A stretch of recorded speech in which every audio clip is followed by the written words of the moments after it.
The gunshot split the summer air of Fort Smith, Arkansas, and before the echo faded, a woman in split riding skirts and dusty boots turned from the makeshift target range with her chin held high and her dark eyes blazing with challenge.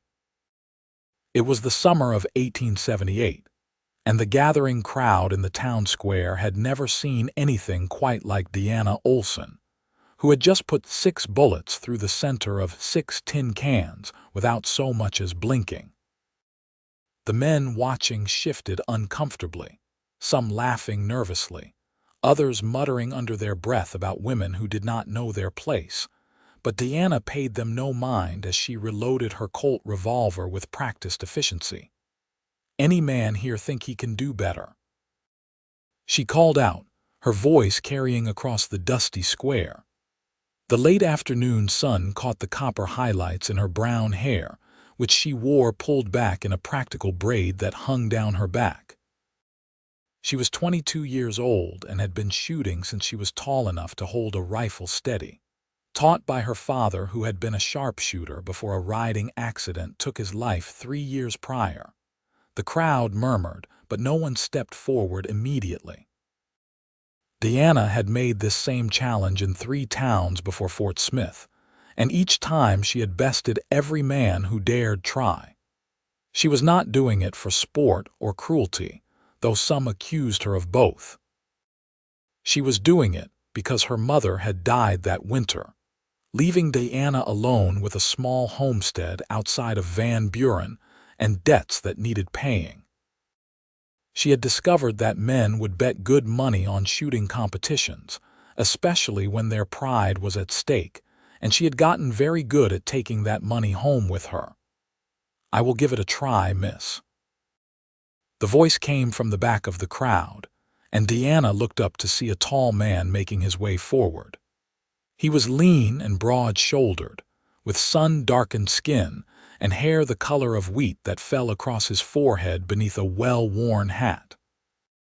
He moved with an easy confidence that was not quite arrogance, and when he got close enough for her to see his face properly, Deanna noticed he had blue eyes that seemed to hold both amusement and something else she could not quite read.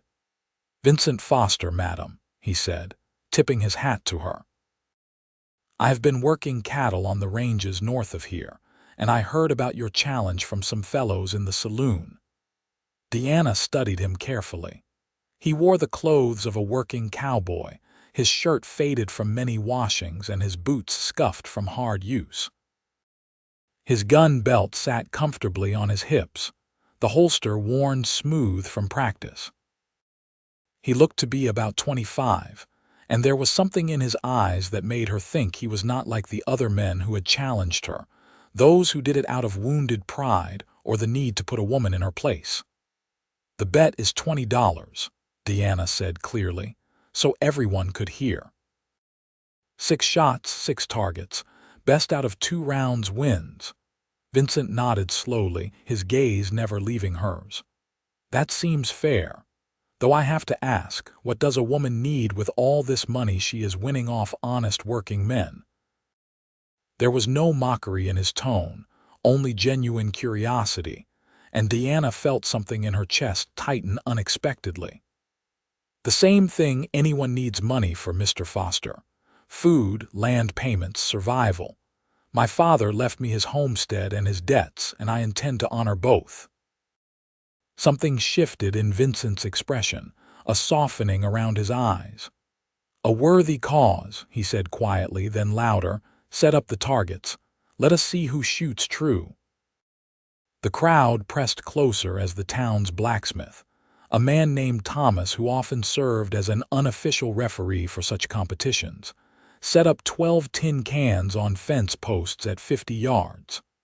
Deanna would shoot first, then Vincent, then they would each take a second turn.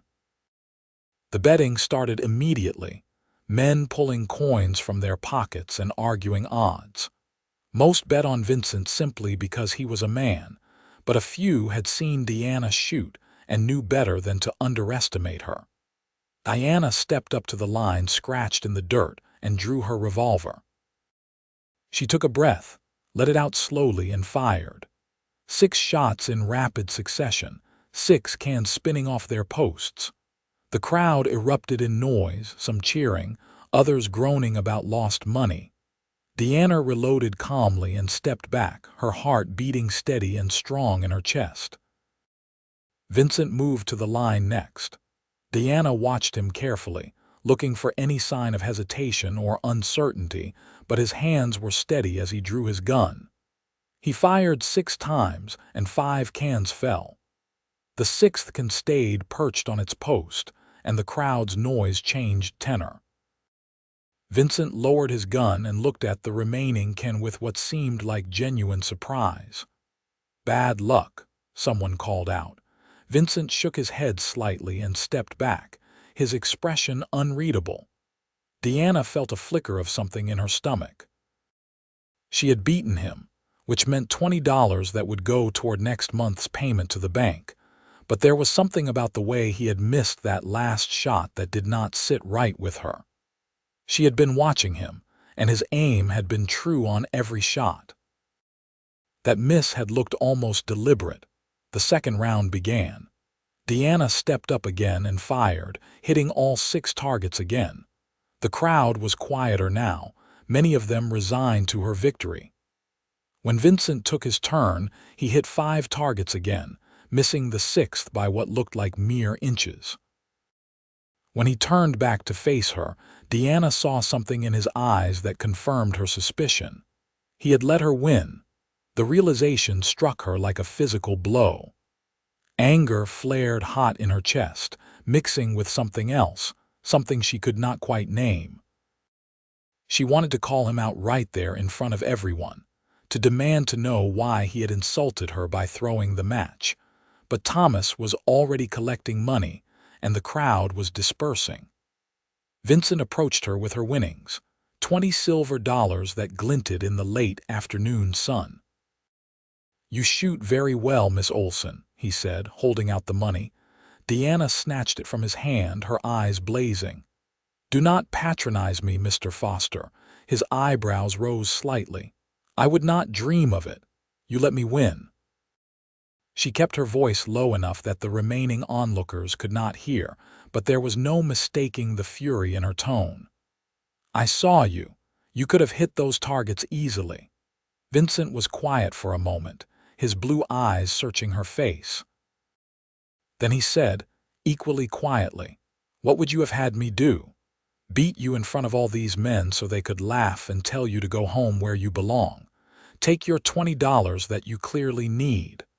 I want to win on my own merit, not because some cowboy decides to be chivalrous." Deanna's voice rose despite herself. "I do not need your pity or your charity." "It was not pity," Vincent said, and there was something in his voice that made Deanna pause. "You are the finest shot I have seen in 5 years of working cattle from Texas to Kansas. You did not need me to let you win, Miss Olsen. You would have won anyway. I just made certain that no one could claim otherwise." Diana stared at him, her anger warring with confusion. "What do you mean?" Vincent glanced around at the few men still lingering nearby, then back at her. "If I had beaten you, they would have said it proved that no woman can outshoot a man, that your previous victories were flukes, or that the men you beat were no good. But if you beat me cleanly, without question, then maybe they start to believe that you are as good as you claim. Maybe your next challenge gets more takers, bigger bets. Maybe you get to keep your land." The anger drained out of Deanna slowly, replaced by something more complicated. She looked down at the money in her hand, then back up at Vincent's earnest face. "You threw the competition so I would look better. I threw the competition because it did not matter to me whether I won or lost, but it clearly matters to you." Vincent's voice was gentle. "And because watching you shoot was worth every cent of that $20, you have a gift, Miss Olsen. I just wanted to make sure others saw it too." Deanna did not know what to say. No man had ever done something like this for her before, had ever seen past his own pride to help her. She felt her throat tighten with unexpected emotion and looked away, blinking hard. I do not know whether to thank you or shoot you myself." Vincent laughed, a warm sound that made something in Diana's chest flutter strangely.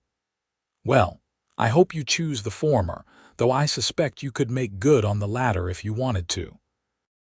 Despite herself, Diana felt her lips twitch toward a smile. She took a breath and met his eyes again. "Thank you, Mr. Foster. Even if I am not entirely sure how I feel about your methods, I appreciate the thought behind them. Vincent, please, and you are very welcome." He hesitated, then said, "Might I buy you supper?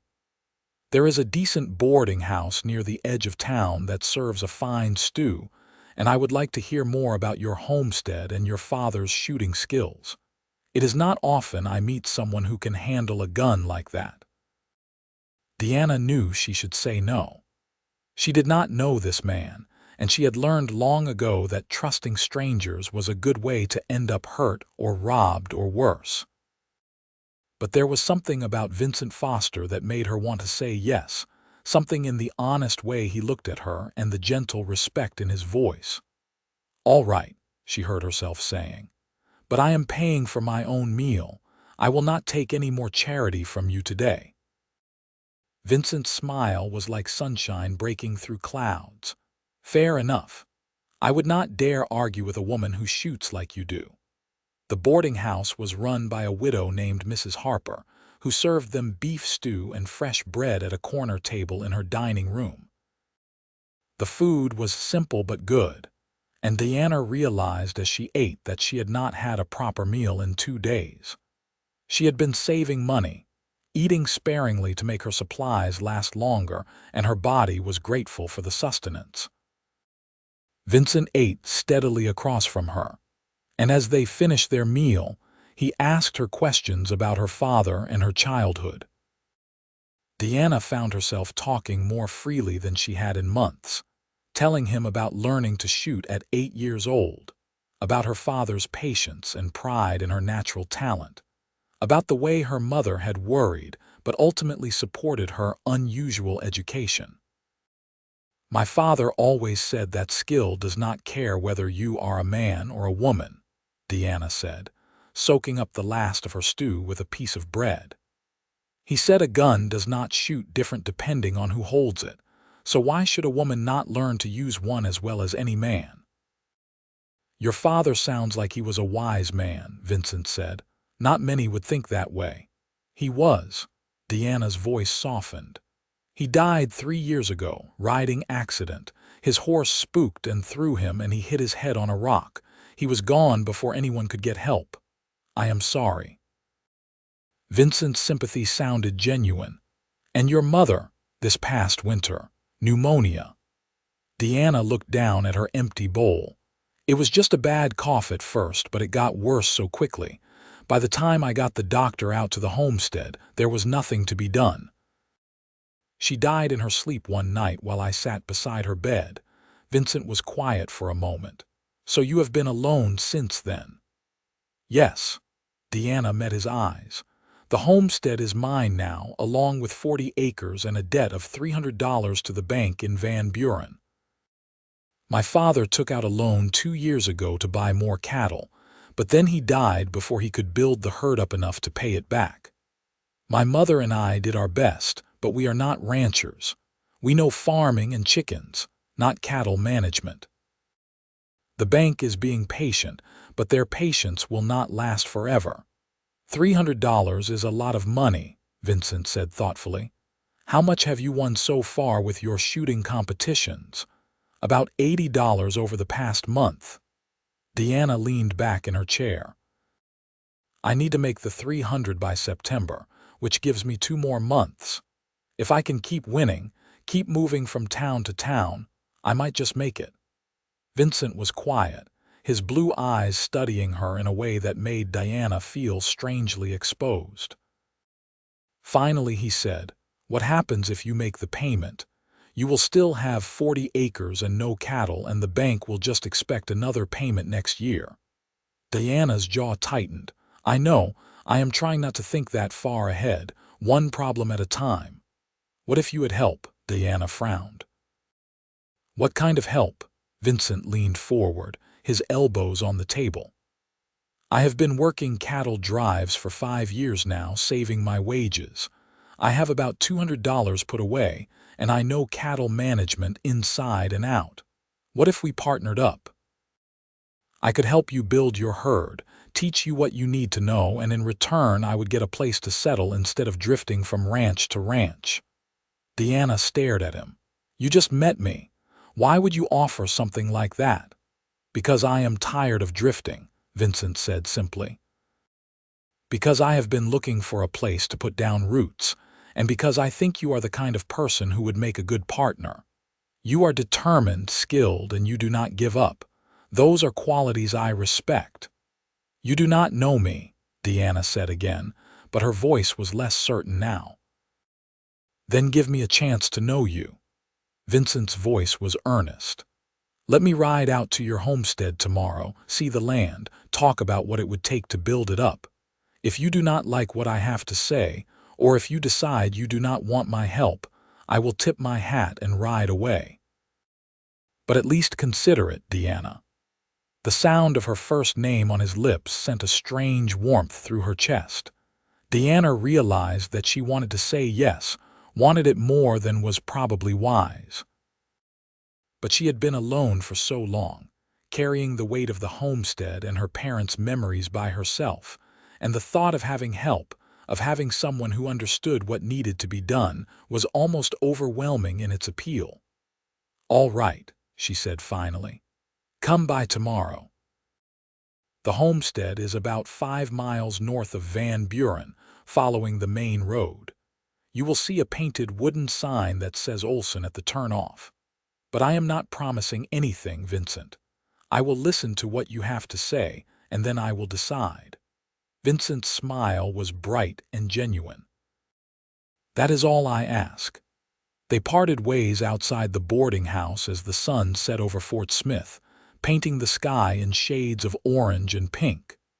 Deanna rode her horse, a sturdy mare named Copper, back toward her homestead in the gathering dusk, her mind spinning with everything that had happened. One day ago she had been focused solely on winning enough money to keep her land. Now she had a cowboy offering to help her build something more than just survival, and she did not know what to make of it. The homestead looked small and lonely in the twilight as Deanna approached.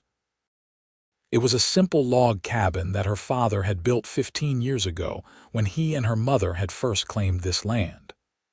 There was a barn for Copper and the 2 milk cows, a chicken coop, and a small vegetable garden that Deanna tended carefully. The 40 acres stretched out beyond the buildings, mostly open grassland with a creek running through the eastern section. It was good land, her father had always said. Land that could support a decent herd of cattle if managed right. Deanna put Copper in the barn, fed the animals, and gathered eggs from the chickens before heading into the cabin. Inside, everything was neat and orderly, though sparse.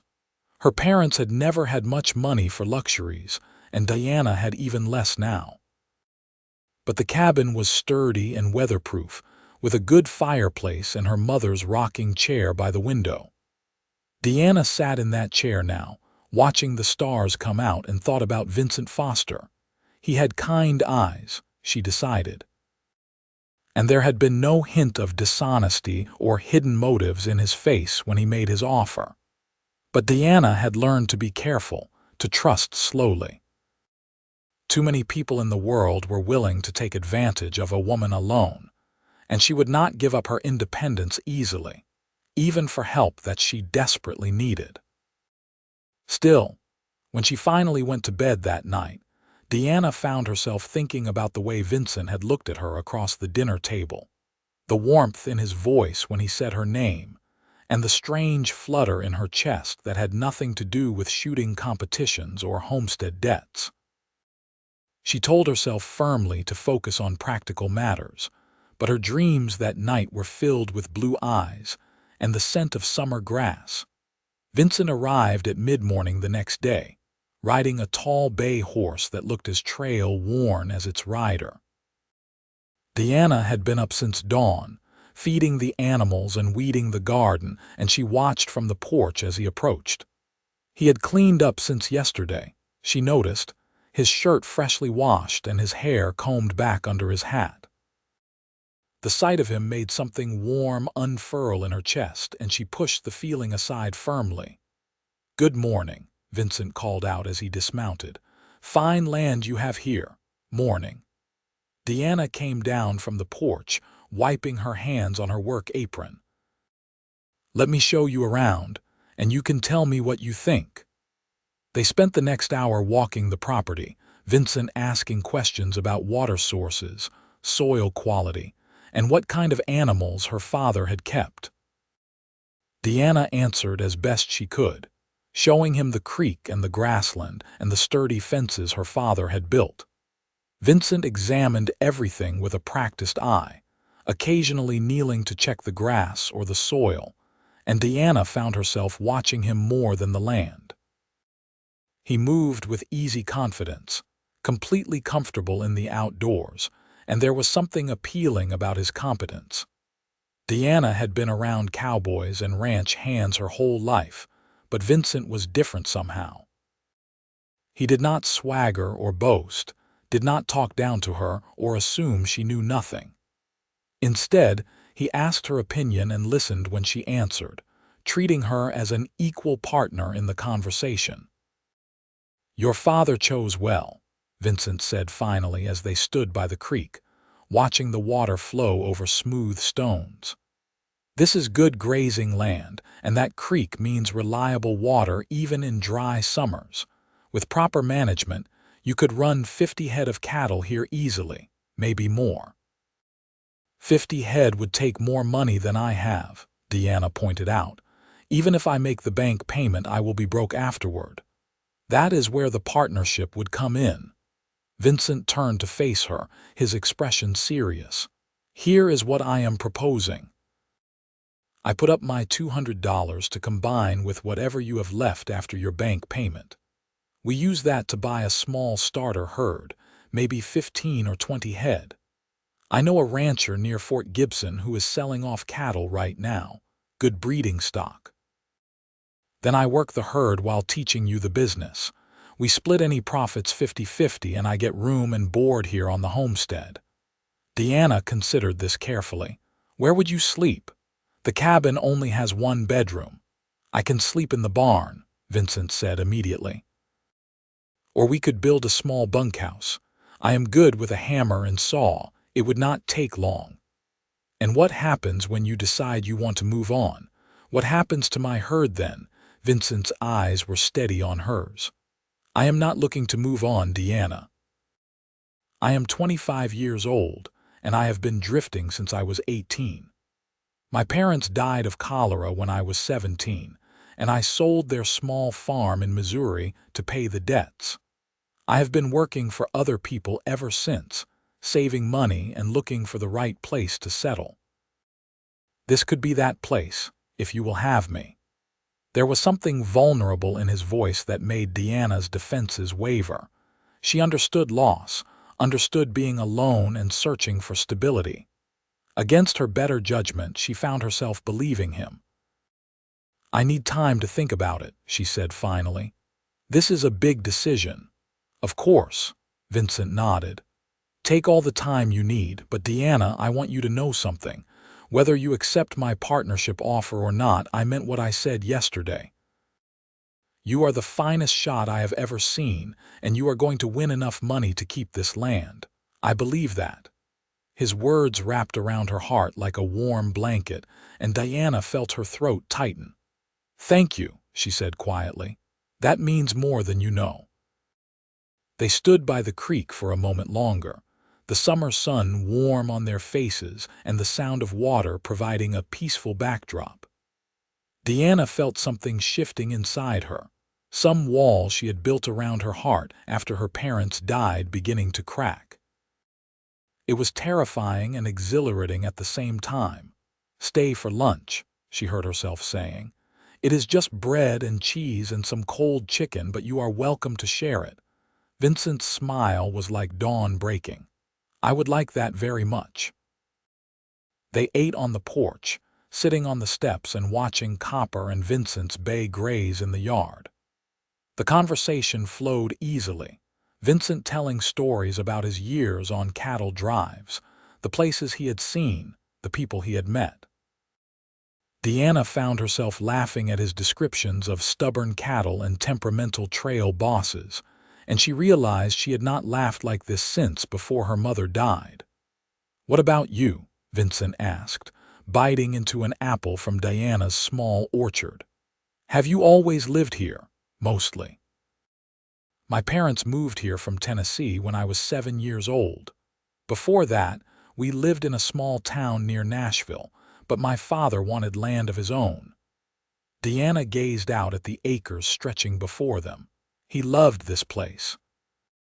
He used to say that a man could breathe properly when he had his own land under his feet."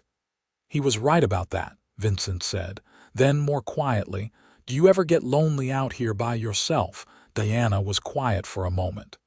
"Yes," she admitted, "especially at night. The cabin feels very empty now, but I keep busy during the day, and that helps." Vincent looked like he wanted to say something else, but before he could, the sound of hoofbeats drew their attention. 3 riders were approaching from the road, and Deanna felt her stomach tighten as she recognized the man in front. It was Silas Walsh, the loan officer from the bank in Van Buren, and the 2 men with him were his associates. "Miss Olsen," Walsh said as he reined in his horse near the porch. He was a thin man with a pointed face and cold eyes that always made Deanna uncomfortable. "I hope I am not interrupting, Mr. Walsh." Deanna stood up, brushing crumbs from her skirt. "I was not expecting you until next month." "Just doing some checking on our investments," Walsh said, his gaze sweeping over the homestead before landing on Vincent. "Making sure everything is in order. Who is your friend?" "Vincent Foster, sir." Vincent had stood as well, and Deanna noticed he had positioned himself slightly in front of her, as if ready to step between her and Walsh if needed. "Just visiting." Walsh's eyes narrowed. "Visiting, I see." He turned back to Deanna. "Miss Olsen, I hope you understand that the bank has been very patient with your family's debt, but we will need to see that payment by September 1st, not a day later. $300 in full." "I understand, Mr. Walsh. I will have the money." "And how exactly do you plan to come up with that amount?" Walsh's tone was skeptical. "A woman alone, no cattle to sell, no crops beyond what you need to feed yourself. The bank is concerned, Miss Olsen, very concerned." Deanna felt her temper flare, but before she could respond, Vincent spoke up.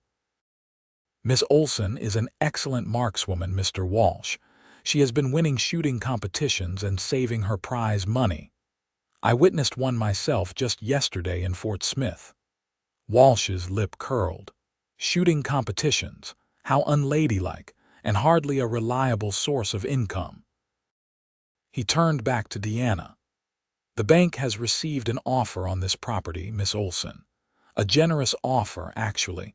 $350, which would cover your debt and give you $50 to relocate somewhere more suitable for a woman alone." Diana's blood ran cold. "This homestead is not for sale, Mr. Walsh. Everything is for sale at the right price." Walsh leaned forward in his saddle. "Think about it, Miss Olsen. You could pay off your debt, have money left over, and not have to worry about making next year's payment. It is a good deal." "Who made the offer?" Deanna demanded. Walsh smiled thinly. "I am not at liberty to say, but they are a reputable buyer, I assure you. Think about it. I will be back on September 1st for your payment or your answer about the offer. Good day, Miss Olsen." He turned his horse and rode away, his associates following. Deanna watched them go, her hands clenched into fists at her sides. She was shaking with anger and something darker, a fear that threatened to overwhelm her. "He cannot take your land if you make the payment," Vincent said quietly beside her. And you are going to make that payment, Deanna. I will help you." Deanna looked up at him, at the determination in his face and the steady strength in his eyes, and suddenly she knew what her decision was. "All right," she said. "Partnership. 50-50 split. You handle the cattle and teach me the business, and we build a bunkhouse for you. But Vincent, I need you to understand something. This land means everything to me. It is all I have left of my parents, all I have left of my family. I cannot lose it." Vincent reached out and took her hand, his grip warm and solid. "You will not lose it. I promise you that. We will make that payment, and then we will build this homestead into something your parents would be proud of." Deanna felt tears prick her eyes, and she blinked them back fiercely. She squeezed Vincent's hand once, then let go, already feeling the absence of his touch. "When can you start?" "How about right now?" Vincent grinned. "We have a bunkhouse to build." They spent the rest of that day and the next 3 planning and building. Vincent had not exaggerated his skills with a hammer and saw, and together they constructed a small but solid bunkhouse attached to the side of the barn. It had a cot, a small stove, and a window that looked out over the grassland. It was simple but comfortable, and Deanna felt better knowing that Vincent would have proper shelter. As they worked side by side, sawing boards and hammering nails, Deanna found herself drawn more and more to this quiet cowboy who had wandered into her life. He was patient and kind, quick to laugh and slow to anger, and he treated her with a respect that made her heart ache in the best way. She caught him watching her sometimes when he thought she was not looking, and the expression on his face made her wonder if he was feeling the same confusing tangle of emotions that she was. On the 4th day, Vincent suggested they practice shooting together. "I would like to see your technique up close," he said. "And honestly, watching you shoot is one of the finest things I have seen in a long while." Deanna felt her cheeks warm at the compliment but nodded, and they set up targets behind the barn. She showed him her stance, her grip, the way she breathed and focused before each shot.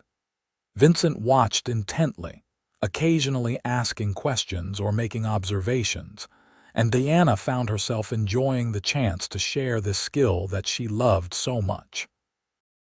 "Your father taught you well," Vincent said after she had hit 12 targets in a row. "But I think you have gone beyond his teaching now. This is all you, Deanna. This is your gift." "Will you shoot?" Deanna asked. "I want to see what you can really do without letting me win." Vincent smiled and took his turn at the line. This time he did not miss, hitting every target with smooth precision. He was good, Deanna realized, very good. Not quite as fast as she was, but his accuracy was flawless. When he finished, she looked at him with new respect. "You are better than you pretended to be in Fort Smith," she said. "I had to make it believable," Vincent said with a shrug. "If I had missed by too much, people would have known I threw it. But yes, I can shoot. My father taught me young, same as yours did for you." They stood together in the late afternoon sun, and Deanna felt something shift between them, something deep and significant.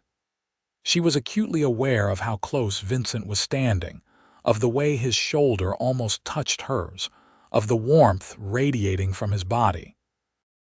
"Vincent," she said quietly, "why did you really offer to help me? And do not say it is just because you want a place to settle. There are 100 homesteads in Arkansas that would take a good cattleman." Vincent was quiet for a long moment. Then he turned to face her fully, his blue eyes serious. "Because when I saw you in that town square, standing tall and proud and refusing to back down even though half the crowd wanted you to fail, I thought you were the bravest person I had ever seen. And when you told me about your parents and your land and what you were fighting for, I wanted to be part of that fight. I wanted to know you better. And if I am being completely honest, Deanna, I have not been able to stop thinking about you since the moment we met." Deanna's heart was hammering in her chest. "I have been thinking about you too," she admitted. More than I should be, probably. I told myself I needed to focus on practical matters, on saving the homestead. But then you are there, and all I can think about is the way you look at me and the sound of your laugh and how much I like having you here. Vincent reached out slowly, giving her time to pull away if she wanted to, and cupped her face gently in his hand. I am falling in love with you, Deanna Olsen. I think I started falling the moment you called me out for letting you win. I know it is fast. I know we have only known each other a few days, but that does not make it any less true. Deanna felt like her heart might burst. I am falling in love with you too, she whispered. It terrifies me, but I am. Vincent leaned in and kissed her, soft and gentle, his lips warm against hers. Deanna melted into the kiss, her hands coming up to grip his shirt, and for a long, perfect moment, nothing else mattered. Not the debt, not the bank, not the uncertainty of the future. There was only this, only Vincent and the overwhelming rightness of being in his arms. When they finally pulled apart, both breathing hard, Vincent rested his forehead against hers. We are going to make this work, he said. All of it. The homestead, the cattle, us. I promise you, Deanna. I believe you, Deanna said, and realized she meant it completely. Over the next month, they fell into a rhythm. Vincent made a trip to Fort Gibson and came back with 18 head of cattle, good breeding stock that he said would form the foundation of their herd. He taught Deanna about cattle management, about rotating grazing areas and watching for illness and planning for winter feed.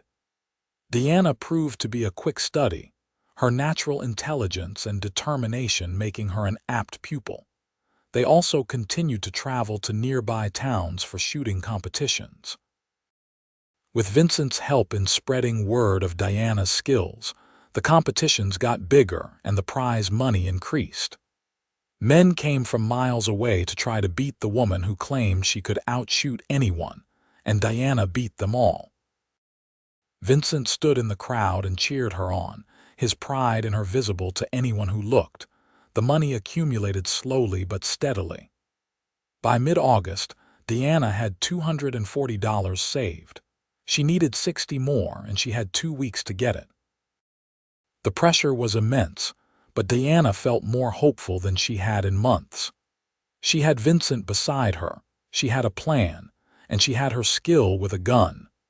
They grew closer with each passing day, though they maintained propriety with Vincent sleeping in the bunkhouse and Deanna in the cabin. But they spent every daylight hour together, working the land and the cattle, eating meals side by side, talking late into the evening about everything and nothing. Vincent told her about his childhood in Missouri, about losing his parents and the loneliness of drifting. Deanna shared memories of her father teaching her to shoot and her mother singing in the kitchen, and found that talking about them hurt less with Vincent there to listen. They kissed often, stolen moments of sweetness that left Deanna breathless and wanting more. Vincent was always respectful, never pushing for more than she was ready to give, but the desire between them was palpable.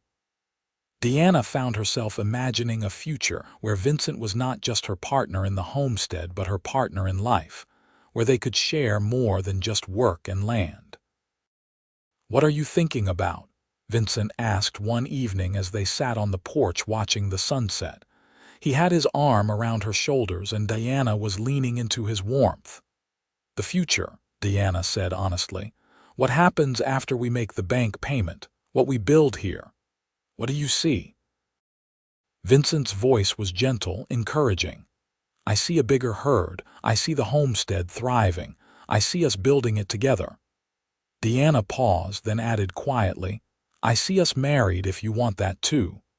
Vincent went very still beside her. Then he turned her to face him, his eyes bright with emotion. "Deanna Olsen, are you proposing to me?" Deanna felt her cheeks heat but met his gaze steadily.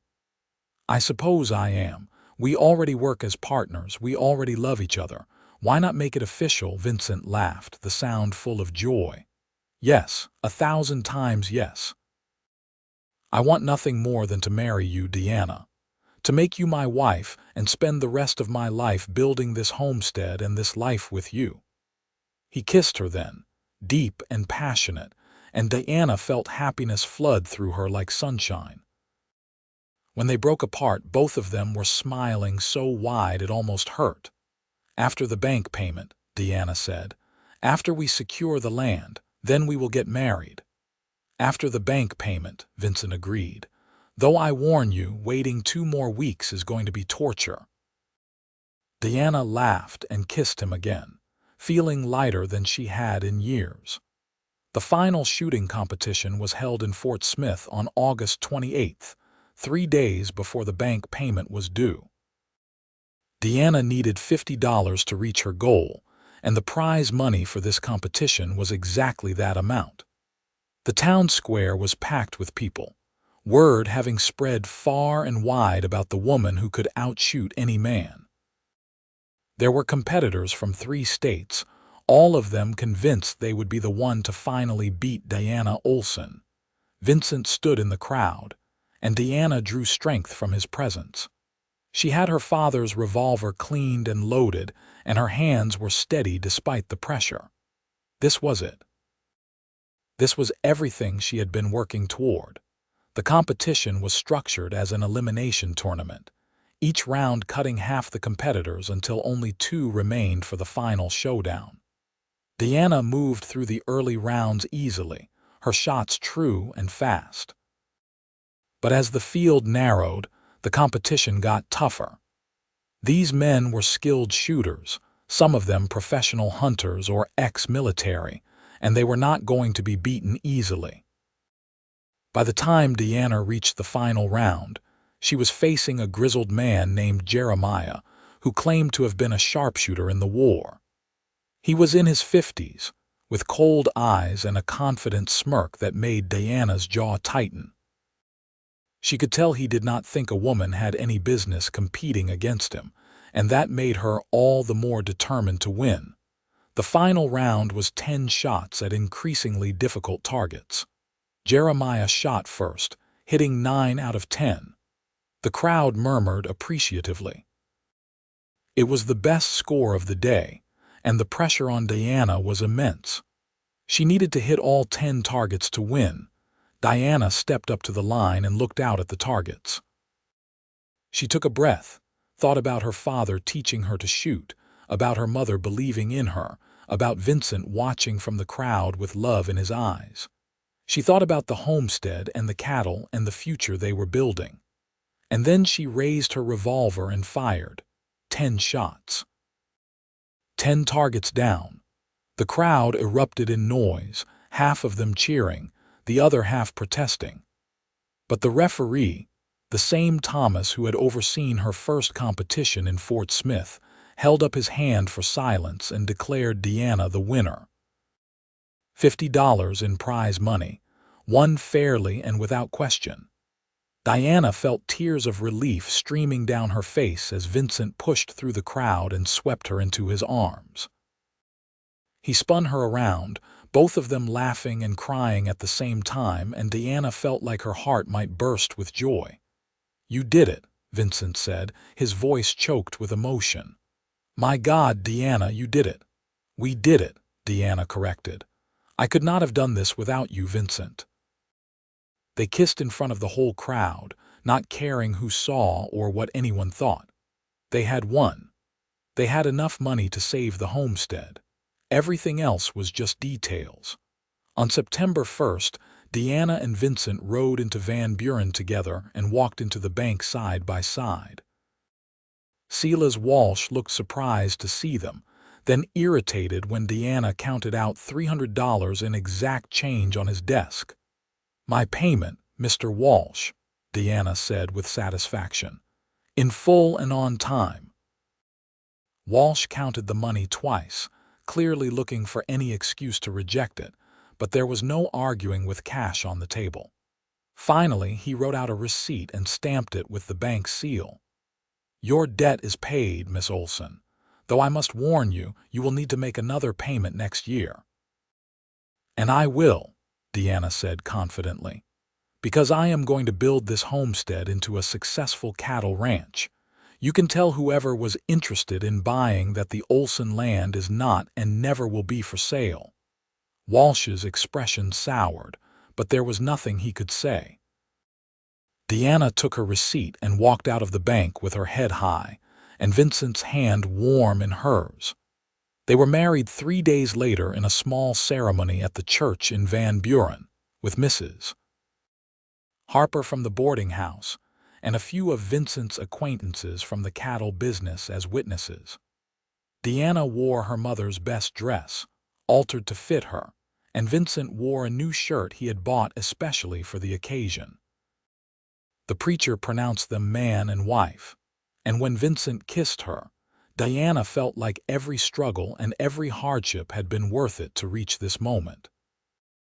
Their wedding night was spent in the cabin that was now truly theirs together, and Deanna gave herself to Vincent with complete trust and love. He was gentle and patient, making sure she felt cherished and safe, and afterward they lay tangled together in her bed, listening to the night sounds through the open window. "Mrs. Foster," Vincent murmured against her hair, "I like the sound of that." "Deanna Foster," Deanna said, testing it out. "Yes, I like it too. Though you will always be Deanna Olsen in your heart, I think," Vincent said, "and that is fine with me. I married both of you, the woman and the sharpshooter and the rancher, all of you."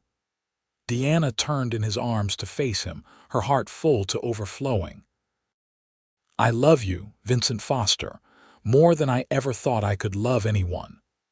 I love you too, Deanna, and I am going to spend every day of the rest of my life proving that to you." They drifted off to sleep wrapped in each other's arms, the summer breeze cooling their skin and the sound of their cattle lowing softly in the distance. The years that followed were not always easy, but they were good. Deanna and Vincent worked the homestead together, building their herds slowly and steadily. Deanna continued to enter shooting competitions occasionally, more for the joy of it than for the money now, and she became something of a legend in Arkansas and the surrounding states. People talked about Deanna Foster, the woman who could outshoot any man, and some of those conversations reached young girls who dreamed of being more than what society expected of them. Vincent proved to be everything he had promised and more. He was a skilled rancher, a devoted husband, and eventually, a loving father.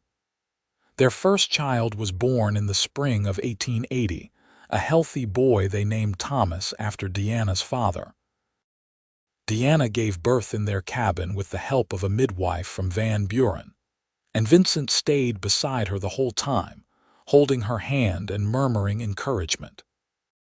Watching Vincent hold their son for the first time, seeing the awe and love on his face, Deanna felt a peace settle over her that she had not known she was missing. This was what her parents had built this homestead for. Not just land and cattle, but a place for family to grow and thrive. They had 2 more children in the years that followed, a daughter named Sarah in 1882 and another son named James in 1884. The cabin was expanded to accommodate their growing family, and the homestead prospered. By 1885, they had 50 head of cattle and were turning a steady profit. They paid off the bank completely and even started saving money for their children's futures. Deanna taught all 3 children to shoot as soon as they were old enough to hold a gun safely, just as her father had taught her. Vincent taught them about cattle and ranching and the importance of hard work. Together, they raised children who were confident, skilled, and kind, who knew the value of the land they lived on and the legacy they were inheriting. On a warm evening in June of 1890, Deanna and Vincent sat on their porch watching the sunset, just as they had done countless times over the 12 years of their marriage. Their children were playing in the yard, Thomas now 10 years old and already showing promise as a marksman, Sarah practicing her roping skills, and James chasing chickens and laughing. "You remember the day we met?" Deanna asked, leaning into Vincent's side. They were both 34 now, their bodies showing the marks of hard work and good living, Vincent's hair touched with gray at the temples and laugh lines around Deanna's eyes. "How could I forget?" Vincent said, pressing a kiss to her temple. "The day I let you win a shooting competition and lost my heart instead." Deanna laughed. "You know, I am still not entirely over the fact that you let me win that day." "You would have won anyway," Vincent said, as he always did when this conversation came up. "I just made sure no one could doubt it, still." Deanna turned to look at him, her eyes soft. "Thank you, Vincent, for that day and for every day since, for believing in me when I was not sure I believed in myself, for choosing to build this life with me." Vincent cupped her face in his hand, his thumb brushing across her cheek.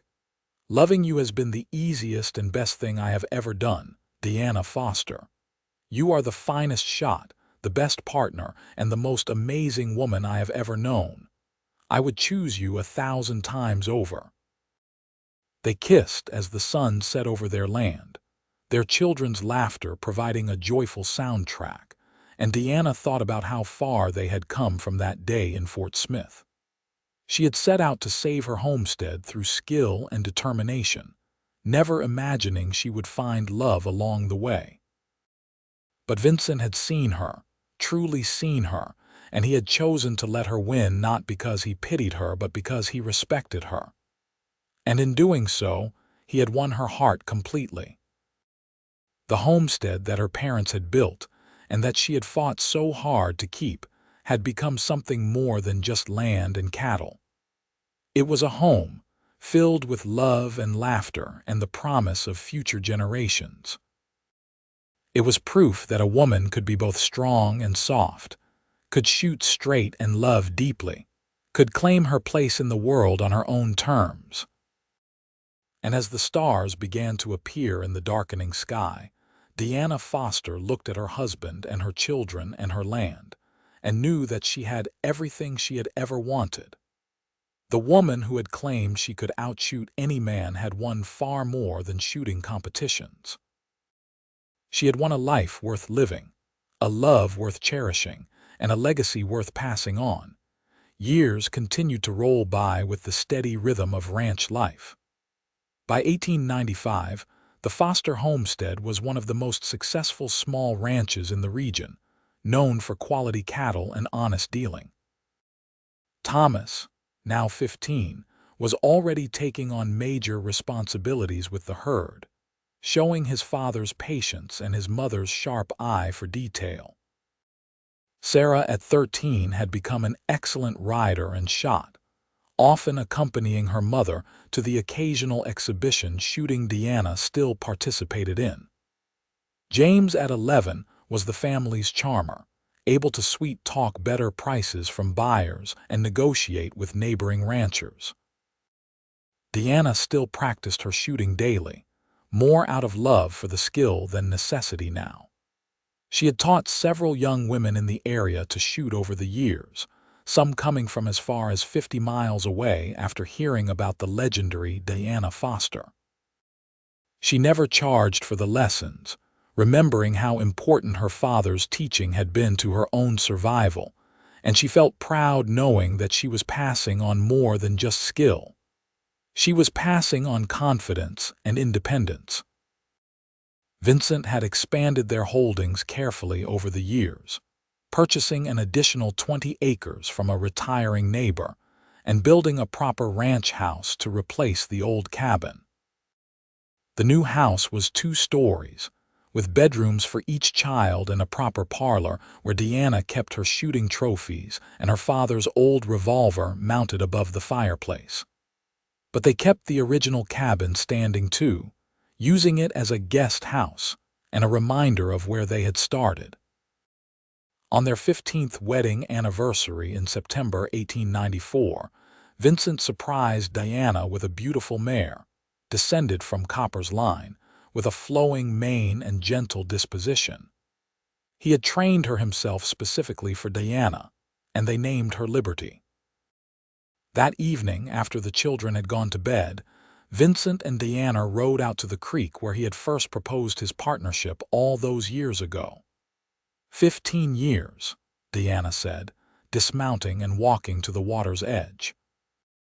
Sometimes it feels like 15 days, other times like 15 lifetimes. Vincent came to stand beside her, wrapping his arm around her waist. Best 15 years of my life, Deanna. Every single one of them. Deanna turned in his embrace, looking up at the man she had built her life with. There were silver threads in his wheat-colored hair now, and the sun had etched lines around his eyes. But to her, he was as handsome as the day he had first walked across that town square in Fort Smith. More so, actually, because now she knew every facet of him, every kindness and strength and gentle humor. "You ever wonder what would have happened if you had beaten me that day?" Deanna asked. "If you had shot true instead of letting me win?" Vincent smiled, that warm smile that still made her heart flutter. "I think we would have ended up here anyway, just by a different path. Some things are meant to be, Deanna. Us, this place, our children, all of it. I believe that." "So do I," Deanna said softly. She kissed him then, deep and sweet, tasting 15 years of love and partnership and shared dreams. In 1897, Thomas announced his intention to marry a young woman named Elizabeth from Van Buren, a farmer's daughter with a good head for numbers and a sweet disposition. Deanna and Vincent welcomed her into the family warmly, and the wedding was held at the homestead in May, with half the county in attendance. It was a beautiful celebration, and watching her oldest son pledge his life to another person, Deanna was struck by the continuity of it all. Life moving forward, love renewing itself generation after generation. Thomas and Elizabeth built a small house on the far corner of the property, and Thomas continued to work the ranch with his father. Elizabeth proved to be an asset to the family business, taking over the bookkeeping and correspondence with buyers, and Deanna gained not just a daughter-in-law but a true friend. Sarah showed no interest in marriage, much to some of the neighbors' consternation, but she showed tremendous interest in horses. By 18, she was breeding and training horses with remarkable skill, adding a new dimension to the ranch's income. Deanna supported her daughter fully, recognizing in Sarah her own independent spirit and refusal to be limited by society's expectations. James surprised everyone by announcing at 16 that he wanted to study law. He had been corresponding with a lawyer in Little Rock after meeting him at a cattle auction, and the man had been impressed enough by James's quick mind to offer him a position as a clerk with the promise of mentorship. Vincent and Deanna discussed it seriously and decided to support their son's ambitions, even though it meant he would be leaving the ranch. "We built this place so our children could have choices," Vincent said as they watched James pack for his journey to Little Rock. "If James's path leads away from ranching, that does not make it wrong." "I know," Deanna said, though her heart ached at the thought of her youngest leaving. "I just want him to be happy and safe." "He will be both," Vincent assured her. "He is our son. He has your determination and your sharp mind. He is going to do amazing things, Deanna." James did indeed do amazing things. He studied hard, passed the bar examination, and by 1902 was practicing law in Little Rock, specializing in property rights and defending small farmers and ranchers against large cattle companies and railroad interests. Deanna was fiercely proud of him, and she loved that he was using his talents to help people like her, people fighting to keep their land and their independence. In 1900, their first grandchild was born to Thomas and Elizabeth, a little girl they named Deanna. Holding her namesake in her arms, now 44 years old and feeling the weight of years in her joints from hard ranch work, Deanna felt her heart overflow with gratitude. She thought of her own parents, gone now for over 20 years, and wished they could see what she had built, the family she had created, the legacy that would continue long after she was gone. "They would be so proud of you," Vincent said softly, reading her thoughts as he so often did. "Your father and mother. They would see all of this and know that their sacrifice, their hard work, it all meant something." Deanna nodded, not trusting herself to speak through the tears in her eyes. The new century brought changes to Arkansas and the West. The wild frontier that Deanna and Vincent had known was fading, replaced by more settled communities, better roads, telegraph lines, and talk of automobiles. The cattle industry changed too, becoming more organized and commercial, but the Foster Ranch adapted and thrived. In 1905, Sarah married a horse trainer from Oklahoma, a quiet man named Robert who shared her passion for breeding quality animals. They married in a simple ceremony and continued to live on the ranch, expanding the horse breeding operation. Deanna gained another daughter-in-law and watched with joy as Sarah found her own kind of happiness, different from what Deanna had known but no less valid. By 1910, Vincent and Deanna had 5 grandchildren, and the original 40 acres had grown to over 100 acres of prime ranchland. The Foster name was respected throughout the region, associated with quality cattle, fine horses, and honest dealings. Deanna was 54 now, and Vincent 57, and they had begun to hand over more of the daily operations to their children, though neither of them was ready to fully retire. Deanna still shot regularly, though her eyes were not quite as sharp as they once were, and her hands sometimes ached in the cold. But she could still hit a target at 50 yards without much trouble, and she still taught young women to shoot, now sometimes teaching the daughters of women she had taught decades before. One afternoon in late spring, Deanna and Vincent rode out to the creek, something they still did regularly even after all these years. They dismounted and sat on the bank, watching the water flow just as they had done so many times before. "You remember the first time we came here?" Deanna asked. "When you proposed the partnership, I remember being terrified you would say no," Vincent admitted with a laugh. "I had fallen so hard for you already, and I was trying to come up with any excuse to stay near you." "I am glad I said yes," Deanna said, leaning her head on his shoulder. "Best decision I ever made." "Second best," Vincent corrected gently. "The best decision you made was not giving up when things were hard, not giving up on the homestead or on yourself or on the possibility of a better future. I just got lucky enough to be part of that future." Deanna lifted her head to look at him, seeing the love in his eyes that had never dimmed despite 3 decades of marriage. "We were both lucky, Vincent. We found each other when we needed each other most, and we built something beautiful together." They sat in comfortable silence for a while, listening to the birds and the wind in the grass. Finally, Vincent said, "I have been thinking. Thomas and Elizabeth have everything well in hand here, and Sarah and Robert are doing wonderfully with the horses. What would you say to taking a trip? Maybe going back to Tennessee, seeing where you were born, visiting some of the places we have talked about over the years." Deanna considered this, feeling a spark of excitement. "You want to go on an adventure, at our age?" "Why not?" Vincent grinned, looking suddenly years younger. "We have worked hard our whole lives. We have built something that will last beyond us.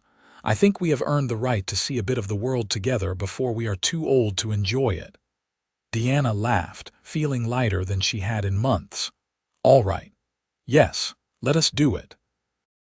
Let us go on an adventure." They spent the summer of 1910 traveling, first to Tennessee, where Deanna showed Vincent the town where she had been born, then north to Missouri to visit the area where Vincent had grown up. They took trains and stayed in hotels, marveling at how much the country had changed since they were young. They visited James in Little Rock and met his new wife, a suffragette named Margaret who Diana liked immediately. They went to exhibitions and museums, ate in restaurants, and danced in their hotel room to music from a phonograph. It was a magical time, a second honeymoon of sorts, and when they returned to the ranch in September, both of them felt renewed and grateful. They were getting older, but they were not done living yet. The years continued their steady march. More grandchildren arrived and eventually great-grandchildren. The ranch continued to prosper under Thomas's management, with Sarah's horse breeding operation becoming known throughout Oklahoma and Arkansas.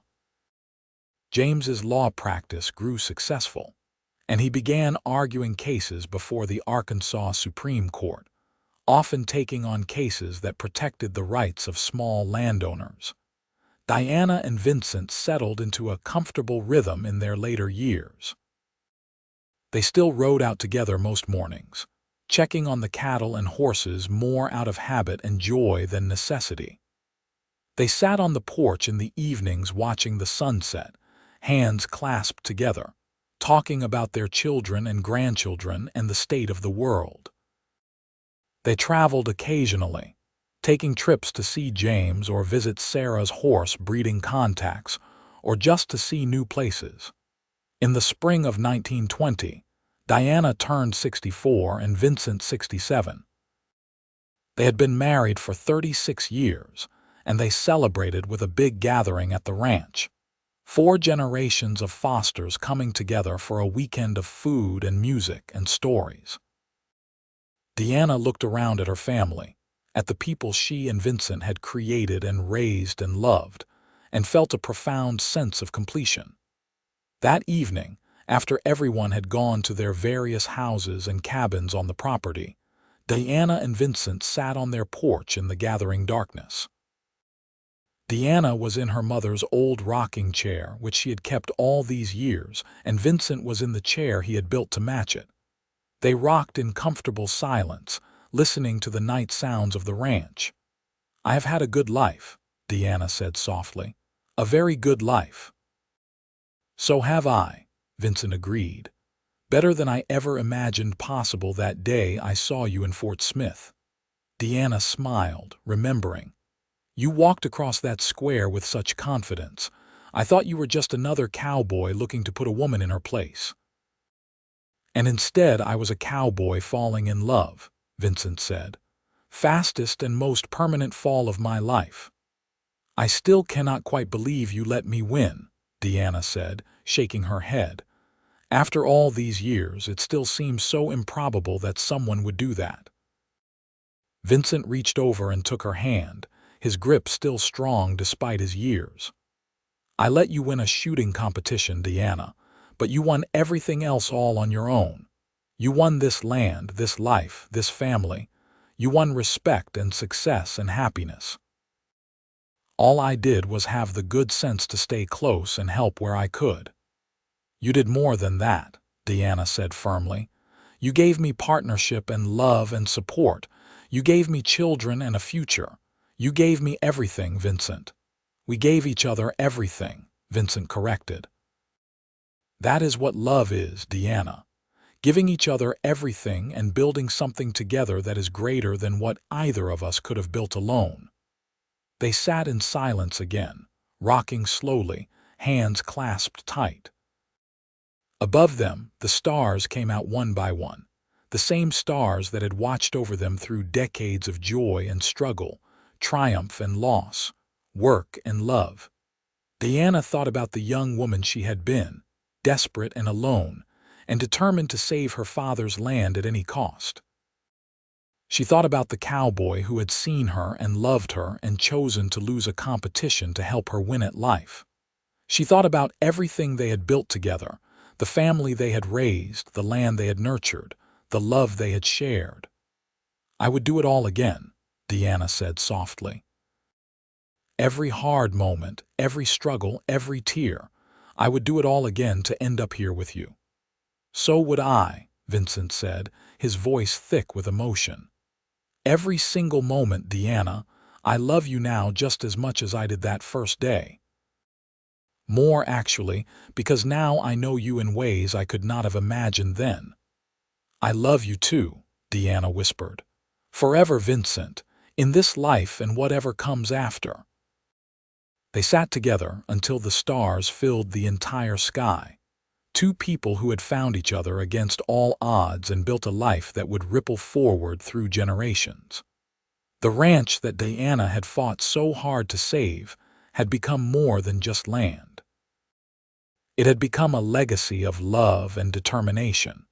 Proof that sometimes the best victories are not won alone but with someone who sees your worth and chooses to stand beside you. Vincent Foster had let Deanna Olsen win a shooting competition in Fort Smith, Arkansas in the summer of 1878, and in doing so had lost his heart completely. But what he gained was so much more valuable. A lifetime with a woman who was brave and true, who could shoot straight and love deeply, who had claimed she could outshoot any man and had gone on to prove she could build a life better than most anyone, man or woman. And as they finally rose from their rocking chairs and walked into their home together, hands still clasped after 36 years of marriage, Deanna and Vincent Foster knew they had won the greatest prize of all. They had won each other, and that victory had made all the difference. The summer of 1925 brought both celebration and change to the Foster Ranch.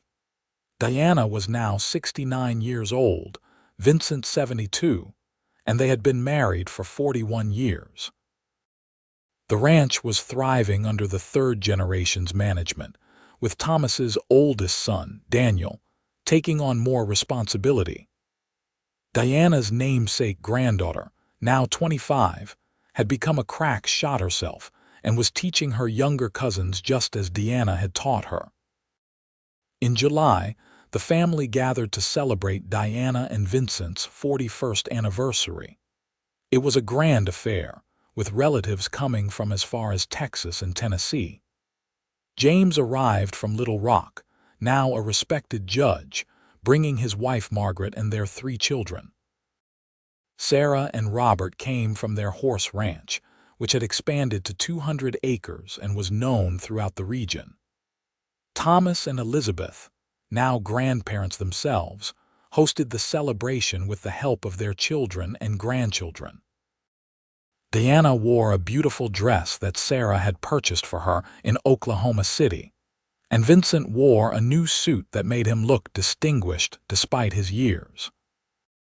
They renewed their vows in a simple ceremony under the oak tree that had been planted near the original cabin, the same tree they had planted together in their first year of marriage.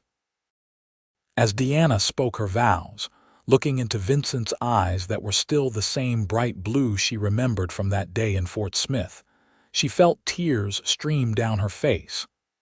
"For 41 years you have been my partner, my love, my best friend," she said, her voice wavering with emotion. "You believed in me when I needed it most, and you have stood beside me through everything life has brought us. I choose you now just as I chose you then, Vincent Foster, today and always." Vincent's voice was equally emotional as he responded. "Deanna, you have been my heart since the moment I saw you. You have made me a better man, a better father, a better person. Loving you has been the greatest honor of my life, and I will love you until my last breath and beyond." The celebration lasted 3 days, filled with music and dancing and storytelling. Diana's grandchildren begged her to tell them again about the shooting competitions, about the day she met Grandpa Vincent, about saving the homestead. Deanna obliged, enjoying the way their eyes went wide at the exciting parts, the way they hung on every word. She wanted them to know the story, to understand what this land represented and why it was worth fighting for.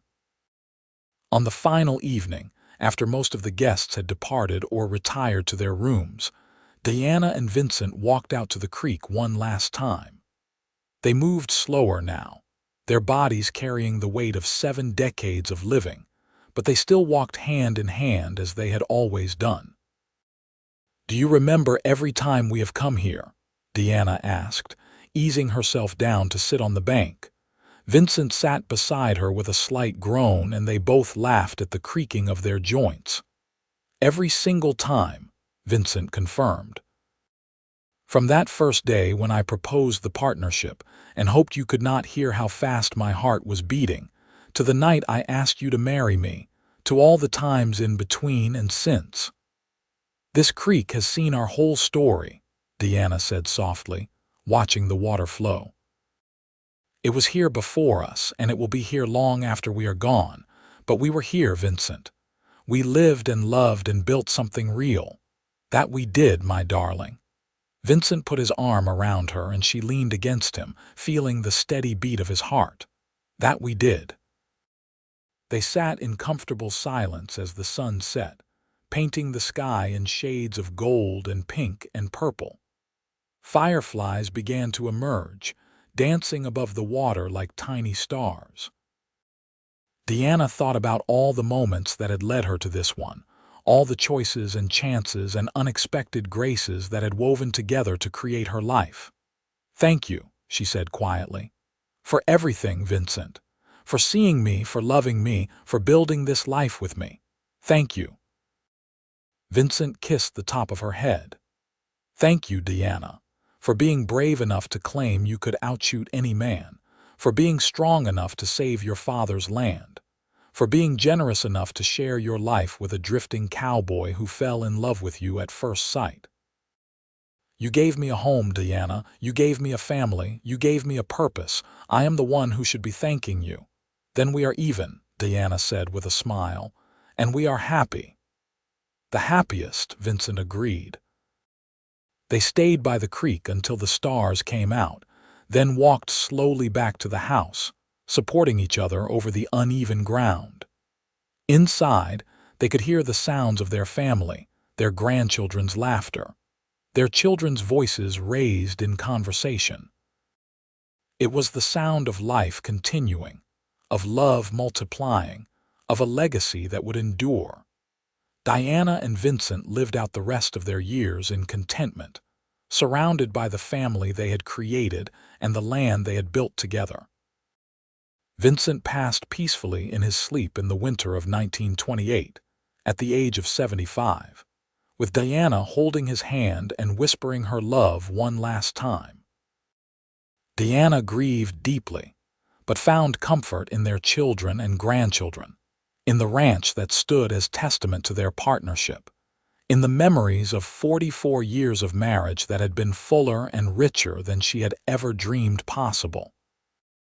Deanna herself passed in the spring of 1930, at the age of 74, sitting in her mother's rocking chair on the porch of the ranch house, looking out over the land she had fought so hard to keep. She was found with a peaceful smile on her face, and in her lap was her father's old revolver, polished and cared for all these years, and a photograph of Vincent taken on their wedding day. They were buried side by side on a hill overlooking the creek where they had shared so many important moments, under the shade of that oak tree they had planted together in their first year of marriage. The headstone reads simply, "Vincent Foster, 1853–1928, and Diana Foster, 1856–1930.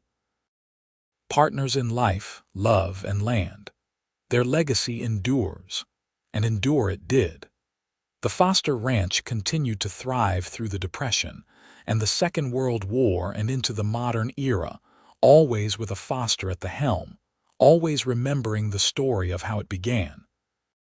The story of a woman who claimed she could outshoot any man and proved it, and a cowboy who was wise enough to let her win a competition and secure her future, losing his heart in the process, but gaining something far more valuable in return.